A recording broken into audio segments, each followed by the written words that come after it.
Alors, on se retrouve aujourd'hui pour un petit coup de pouce pour aider Léonie, qui a des questions sur les différentes formes d'écriture des fonctions du deuxième degré.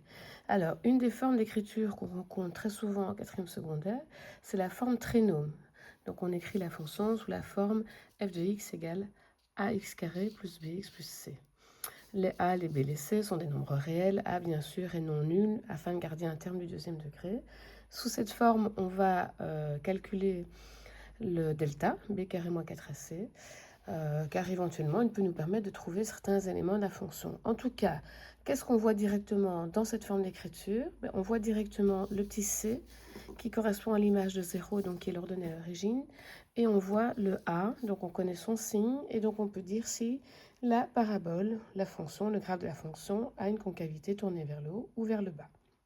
Si on veut faire des calculs, alors on peut calculer avec la formule du sommet le sommet, l'équation de l'axe de symétrie, et bien sûr les zéros s'ils existent, tout ça va dépendre du signe du delta.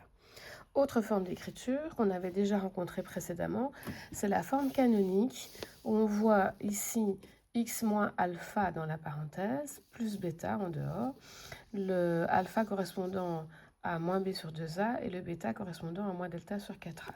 Donc en fait, alpha et bêta vont jouer le rôle des coordonnées du sommet en fait. D'accord. Donc dans cette forme d'écriture, on voit directement le sommet. On voit aussi le a, donc on peut directement trouver le sens de la concavité. Et enfin, troisième forme d'écriture qui est ici, on a la forme factorisée qui fonctionne quand delta est positif ou nul. Évidemment, delta rappelle la petite formule b carré moins 4ac. x1, x2 sont les valeurs qui annulent la fonction, donc les zéros de la fonction, moins b plus ou moins racine delta sur 2a. Et donc, on voit directement les zéros de la fonction, et grâce au a, on voit directement le sens de la concavité. Si on veut calculer, on peut calculer au milieu des deux zéros l'axe de symétrie, en additionnant du 0 en 2. Donc, on trouve moins b sur 2a, on trouve l'axe de symétrie au milieu.